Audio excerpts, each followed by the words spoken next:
Two of the Art Lewis Show. We're going to talk about some happenings downtown this weekend in Saginaw. Returning for another visit. He didn't have enough of me yesterday, but he is the coach of the Michigan Arsenal Football Club, and he is Sean Iata. Good morning. Good morning, Art. Thanks for having me back. Feels like I never left. Have to build you an office. Also with him, the gal that heads up positive results in a downtown environment known as Pride Forever. Anne Marie Batkowski Sullivan. Good morning. Good morning. So let me start with you, Anne Marie. Tell me about the relationship of Pride and Michigan Arsenal. Yeah, so when the Michigan Arsenal came into town back in October, I think it was, to announce that they were coming to Saginaw, of course, I had to get my foot in the door there and talk to the owner and the operations manager and welcome them with open arms to Saginaw, Michigan, because I was so proud that they chose Saginaw to be their hometown. I mean, they could have gone to Lansing, Traverse City, Grand Rapids, which is what everybody loves, and talks about. But they chose us. So me being, a downtown hometown girl, I just really wanted to get involved and wanted to see what could we do to partner with you? How can we help you? And it's been a wonderful partnership since. You could thank the guy sitting next to you over here for that because, the owner was looking around the state, right? And had not had Saginaw on his map. Correct. And you said to him, What about Saginaw? Come on to Saginaw. To which he said, "What's Saginaw?" he said, "Well, I'm familiar with Saginaw, but I never thought of it." And he checked it out, and he fell in love with all the same things that I felt very strongly about. So, yeah, I guess I should get a commission off of bringing it to Saginaw or something like that. I didn't say that, Andrew. So the home opener is this Saturday for Michigan Arsenal. And what's going to go on? Yeah, so one of the ways that we thought we could partner with them, we have Friday Night Live, right, and our concerts downtown at Morley Plaza, and we do very well with our beer tent. So we thought, why not take our beer tent philosophy on a smaller scale and bring it over to a tailgating event? So our board chair, who's now our board chair, Tim Furtaw, thought, let's do this and let's see what we can do to bring some energy and some hype to downtown prior to the game. So we will be tailgating inside the Dow Event Center parking lot right there on Johnson and Washington where the Memorial Cup statue is. We're going to have some tents right there. We will have... It's on the east end, the west end of the parking lot. Yes. Right. Yes. We will have a food vendor. Wella's Kitchen will be there this Saturday, but every Saturday we'll have a new food vendor. We'll have music. We have a couple radio stations that are going to come down and play some tunes as well, although not tomorrow. Tomorrow we'll do just some regular music. So we have food, we have beer, we have music, we have a positive vibe, just a party-like atmosphere to get everybody ready and hyped up for the game. And hyped up they should be, Sean, right? Absolutely. We've got a great team. We're excited for the home opener. We're excited to get there. I didn't ask you this yesterday, but let me ask you this now. How does arena football, other than the fact that you're in a compact space, Sure. How does arena football and its rules differ from the NFL? Absolutely, yeah. So I kind of, as we talked about yesterday, Art, you're just the fans. First of all, are so much closer to the action. The worst seat in the Dow Event Center is better than the best seat at Ford Field, unless you have a media pass or photographer's pass or something.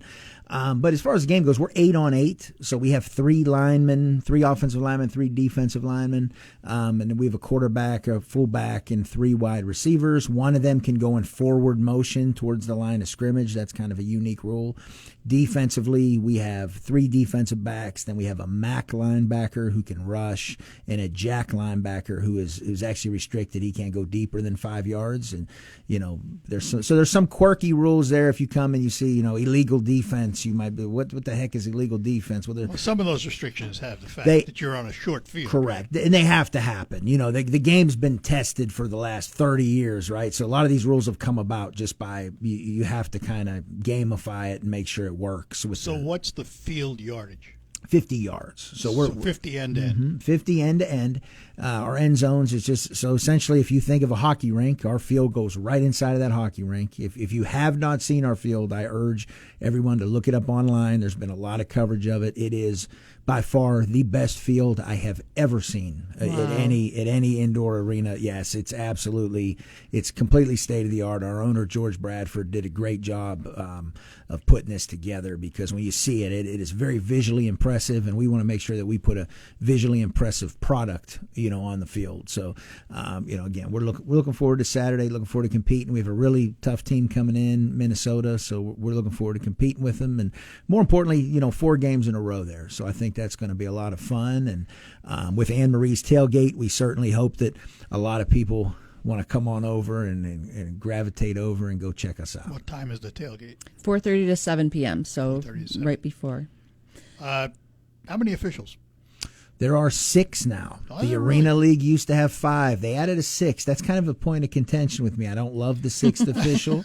Depends if they call for or against you. Well, the first game of the year we should have won. I feel it was taken away from us by the ref. And I hate to say that, but if you watched the game, you'd feel the same way. And actually, I received a letter of apology, from the officials about a call that was made that kind of hurt us big time at the end of that game. But adding the 6th official, to me, it creates, they call more offensive holding. And our game's entertainment. We talked about that yesterday, Art. So no one comes to see the zebras, right? No one comes to see the referees throw a bunch of flags and do a bunch of reviews. And, because we can challenge. We got the red challenge flag. I can challenge 2 things a game, and they go to the replay monitor, and they can take a look at it or whatever. I try not to do that unless we absolutely have to do it. Do you save a challenge if you win? Yes, Or you is do. it- You can so get you- yes. so Yes, it's just like the So correct. it's just like everything else. yeah. Correct. So you mentioned something yesterday about nets. What are they? What part of the game are they? Yeah, they play a major part in arena football. So arena football is all about the nets. So like the Saginaw Sting previously, they didn't use nets. They played indoor Right, football. I remember that. So when you come in and see the nets, they really are visually stunning. Like to see, they make the field. I mean, they really make it. They kind of frame the field really well. Where are cool. they? The end zones? They're in the end zones. Yeah, so they hang 8 feet from the floor, in the crossbar in between. So for the field goals and extra points, is 15 feet from the floor, if you can visualize that. And the nets are, I want to say they're 28 feet long. So they're, So it's almost the basically width of the 2 field? big it's like 2 big rectangles. Yeah. Okay. Oh yeah. The total structure will go the Width of the entire field, width yeah. of the field, and then in the middle of it, there's a 9-foot section where the crossbar is. So that's the field goal. So anything that hits those nets or the metal, the truss, is live. So it bounces kickoffs, back and you can play the ball. passes, kickoffs. So you could pass to the net and hope it bounces And down. actually, we practiced that yesterday in the arena. One of our version of the Hail Mary is we call it net ball. So everybody goes down and you throw it off the net and you try to make a play off of the net. Yeah, that's our version of the They Hail are Mary. impressive. Those nets are really cool when you walk in and you see the gold frame and the black net, and there's no bad seat behind it. Like, you want to be behind there. My friend and I were talking about how, like, we were worried if you couldn't see the game being behind the net, but you're part of it then, being that close. Well, that's cool. All right, we're going to take a break, come back, talk more about our guests, Michigan Arsenal football, tailgating, and other things happening downtown. All ahead here on the Art Lewis Show, but let's see if we can give away a little money. You have it. And we're back with you in studio with us from Pride, the Positive Results in the Downtown Environment. Its director. And she is Anne Marie Butkowski Sullivan.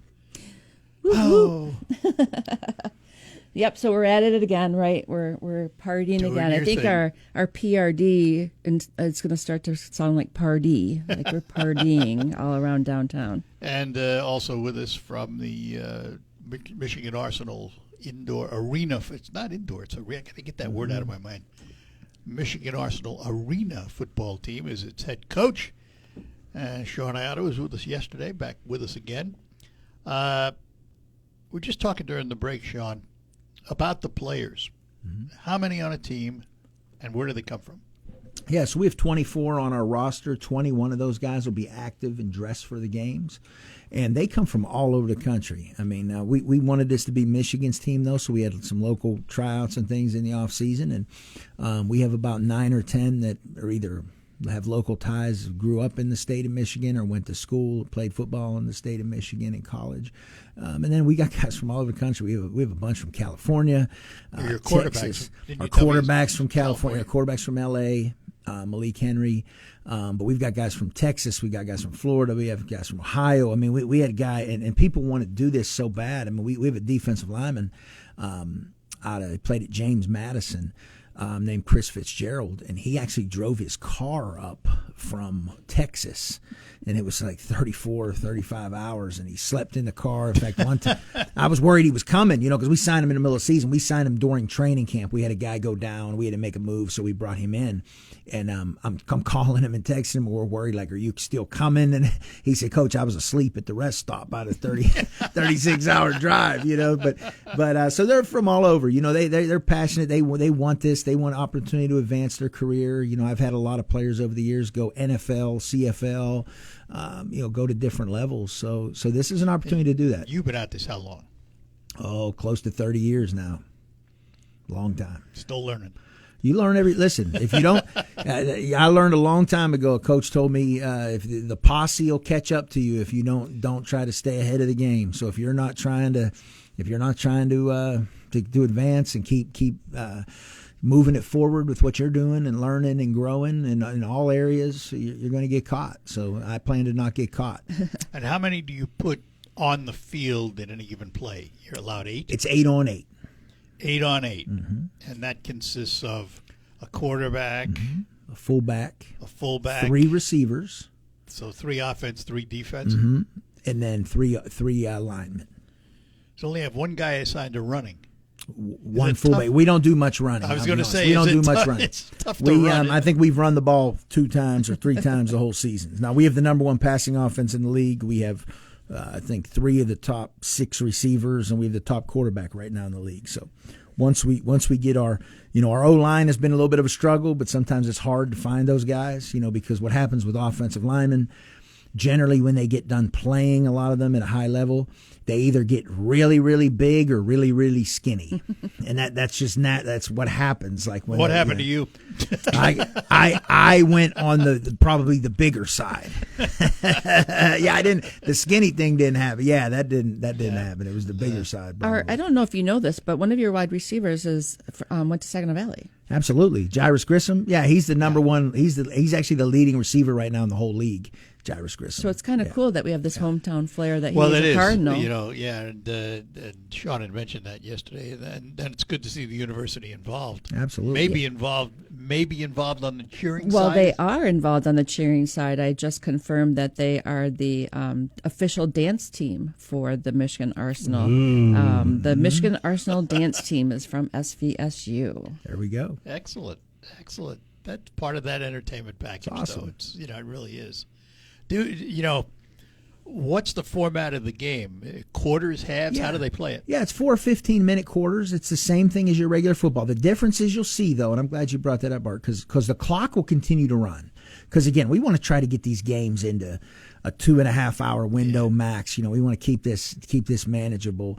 So the clock will continue to run until you get to the last 1 minute of the first half and the last 1 minute of the second half. That is what we call the 1 minute warning. Typically you have the 2 minute warning. We play the 1 minute warning. Now, when you get to the 1 minute warning, regular timing rules apply that you're used to. So an incomplete pass is going to stop the clock. A player that goes into the boards that's out of bounds, that stops the clock. Just different. There's timing nuances to that. Mm-hmm. I noticed in some photographs there are no sidelines. Correct. There's boards. Yes. When a player goes into the boards, are you talking about touching the boards or going over the boards? Well, they can do both. Oh. So, and we've had. If you look online, you can find a lot of highlights. We've had a couple really highlight reel over the boards catches that our Oh. guys have made. And it's kind of funny. You'll see a guy will catch a ball and he'll go over the boards and the ref has to peek over, like jump and peek over the wall to see if he held on to it. So that's part of the strategy too. We teach our guys, hey, even if you drop it when you hit the floor, you better Pick it up pick real it up quick. and act like, and really do a sell job that you caught it. So half the time, I don't know if those guys caught it or not, but they're doing a really good sales job before the ref can see it. And is there the halftime like football? They're What they're gonna happens during have a halftime? fifth. Oh, they're gonna have all kind of things planned. I'm sure George and Celeste. I'm sure have all sorts of On-field entertainment. entertainment planned there. I'll be focused on getting us ready to come out and, Yeah, and you'll win the be in the- second you'll be half. in the dressing so room. I won't get to see much of that certainly, but it's going to be a show. Look, it's something I tell people: come out. People who dismiss it are people who've never gone. And I do really firmly believe that. I don't believe if you come to our game, you will enjoy it. I think you'll have a great time. So encourage everybody to come out and check us out. It's going to be interesting to see. I mean, and as a fan, you have to adjust to the rules just like anything else. You have to understand the game. Sure, and it's closer to real. Look, it's yes, it's unique, it's different, it looks a little, but it's it's football. constricted. It's football. Yeah, it's but football. it's It's still football. Yeah, it's football. And you're going to be, and this is the thing, and I've said this time and time again, but this is what draws everybody to this: the intimacy. You are going to be closer than you ever are going to be. I don't care high school football. You're not going to be this close to, if you go watch a high school game, you will not be this close to the action. And just so we all understand, this is full tackle. Oh yeah. Oh yeah. He says laughing. We've got 3 players on injured reserve. So yeah, believe me, it is full tackle, and Covenant Healthcare has been very busy with all of our players coming over there to get checked that's an out. interesting comment. You have this beautiful field, but what's the surface like? Yeah, it's actually, see, to compare ours to what typically happens. So we have the state of the art, extremely expensive. When I tell you that it is a the field alone is $250,000. I mean, it's very expensive surface. It is probably a 2-inch pad with the thick the turf. Now there's no fill in it. There's no beads like Right. field turf. But it is cushioning. Now. It has a cushion to it, and ours is in trays. So it's essentially like a tile floor when they lay it Yeah. down.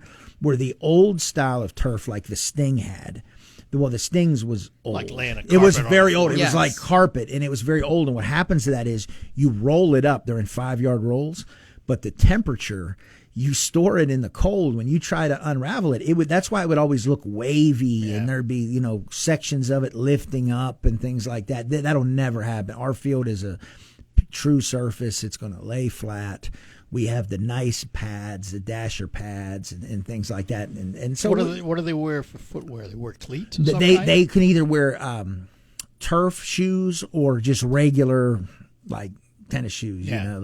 You cannot wear spikes because that's it's what I actually say. too slippery. Yeah. You wouldn't get a good. Yeah. There wouldn't be a good grip. All right, we got to take a break, and we'll be back with more. But this Saturday, the 25th home opener for the Michigan Arsenal in downtown Saginaw. We'll be back. Make your house a home using quality. All right, we're back with you, and in 2 days, 8 hours, 20 minutes, and 24 seconds, the Michigan Arsenal Football Club will conduct their home opener at the Dow Events Center. With me in studio from Pride, Positive Results in the Downtown Environment, it's head honcho, and she, of course, is Anne-Marie Batkowski-Sullivan. Also with us, the coach of Michigan Arsenal, who I'm going to have to build an office for 2 days in a row.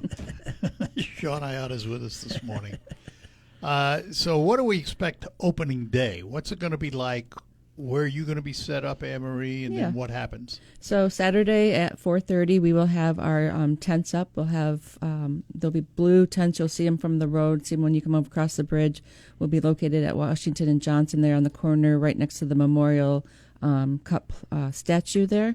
I believe you said it's the west side corner. The West Corner. You'll see our food vendor there, well as kitchen. You'll see our tents. We'll have beer underneath the tent, selling beer for, I think it's $5 a beer.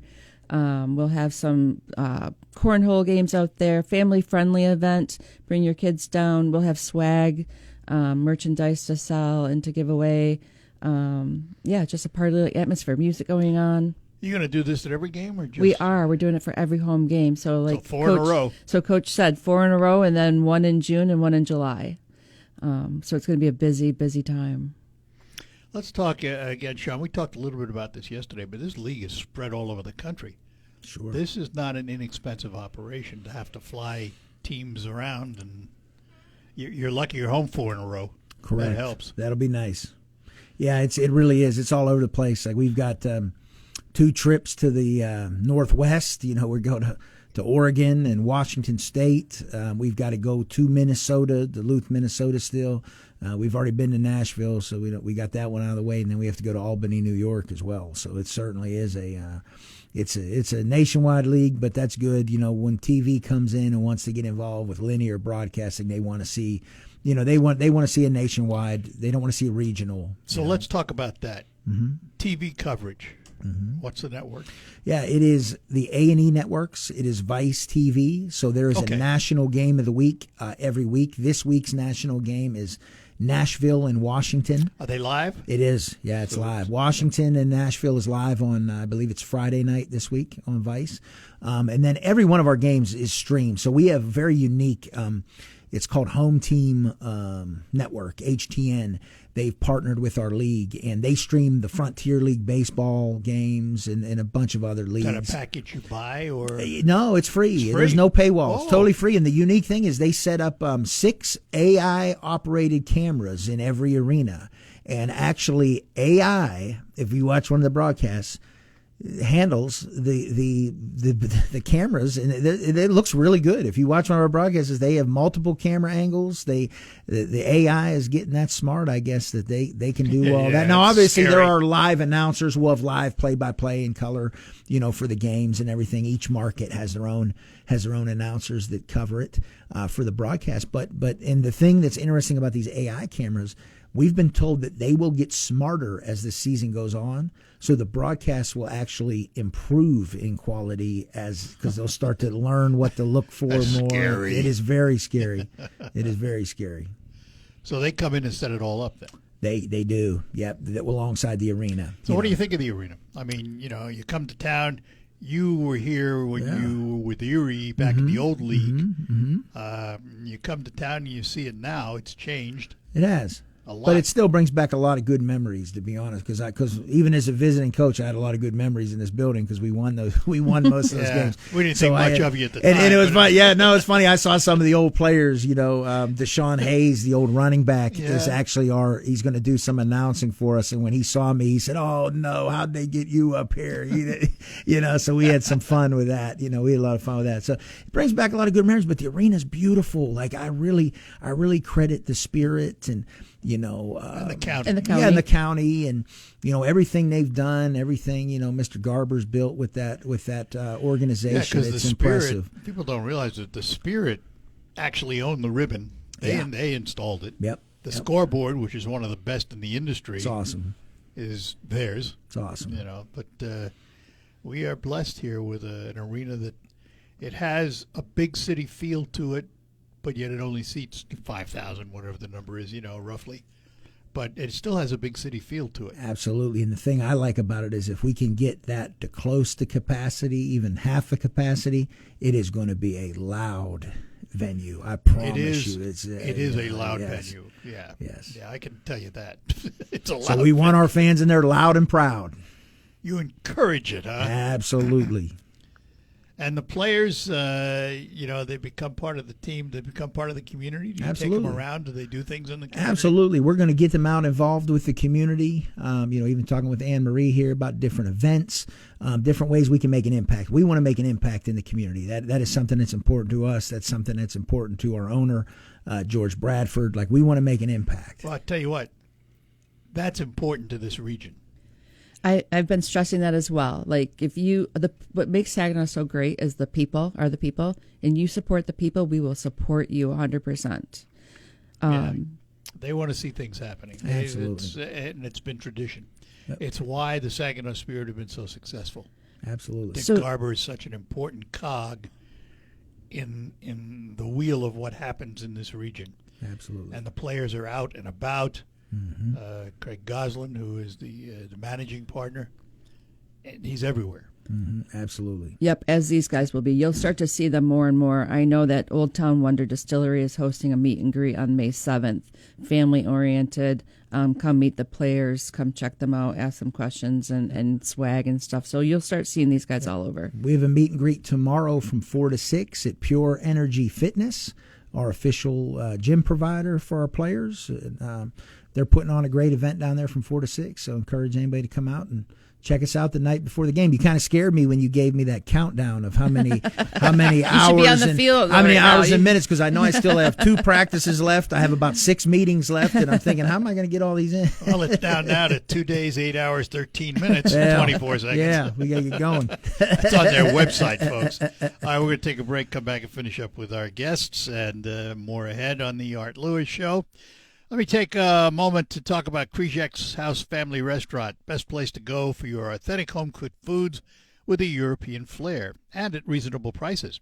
Now's the time to think about getting together with friends and family for lunch or dinner, as well as events coming up soon. Graduations, confirmations, weddings, showers, anniversaries. Krizak's has an economical way for you to supply the food. You can order what you want in Polish and American foods, then just pick it up at the restaurant ready to go, or have your celebration right there. Don't forget, at a moment's notice, Krizak's can help. Give them a call at 989-894-5531. Krizak's House Family Restaurant, corner of Cass and Michigan on Bay City's South Side. Cash pop from the Michigan Lottery. There are not 4, but 8 drawings every hour. That means twice the. Yeah! Twice the. I love this game. And twice the chance to scream. I won! So just by matching one of 15 numbers. All right, we're back with you.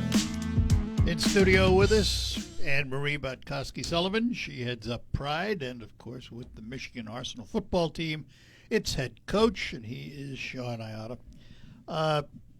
Let's talk for a minute, Anne-Marie, about other things happening downtown, because it's not just football. I know Sean would like to believe it is. But it's Oh, my goodness. You know, it's this time of year that we are just preparing for everything. I had a meeting yesterday for our Christmas parade that doesn't happen until November, but we start early on our preparations. So we have our Memorial Day parade coming up in May, which is on May 25th, that Monday, actually on Memorial Day, which will be a great, fun way to represent and honor those that have served. We have our Friday Night Live series is coming up soon. That will start July 17th and then run every Friday. That's starting later, isn't it? A little bit later, yes. I can't tell you why that is. I just know that July 17th will be our first night, and it's a 250th anniversary celebration kickoff with a Bob Seger tribute, which everybody around here knows who that is. Who would that be, Sheriff? So, yes, the sheriff will be in town, and Bob Seger will be rocking and rolling. We also have a Latin night again. We have our Motown night to finish it off. We do have 2 nights that have local bands. The OGs will be down there, and the Nameless featuring Todd Michael Hall will be down there. Oh! So, yeah, we're pretty excited to We got have. good talent around here. Yeah, we do. We have excellent talent. So we are busy. I just can't say it enough. We have a lot going on. And then throw in a little football. Then I don't know, a month or two ago we were like, let's add football to that. So we're excited though. We love downtown. We love bringing people to downtown, and we'd like to party. Well, you know, when you think about it, it's perfect for this area because it's in the off season for hockey. Exactly. I said that same thing last night. Like, this couldn't be a better timing to entertain in downtown. We needed this little boost for this time of year. And more events are coming to the event center all the time. And good ones, I'm telling you. Between the event center and the Temple Theater, Yep. we get some top-notch stuff. We do. We're not a little town anymore. We're a big deal. And where we're located right there off the highway, and it's easy on, easy off, and adding more restaurants to downtown. I don't know if you've been over to Gordy's yet. I have. It was very good. Yeah, so We more to need come, right? Yeah. I mean, you're going to see some growth. So, Sean, what do we expect tomorrow when the kickoff happens? Well, if it goes well, hopefully. Not tomorrow, Saturday. Yeah, well, hopefully if it goes well, we're receiving the kickoff and we run it back for a touchdown. That'd be great. Yes. Just right That'd like that. That'd be awesome. Yeah, we'd love that.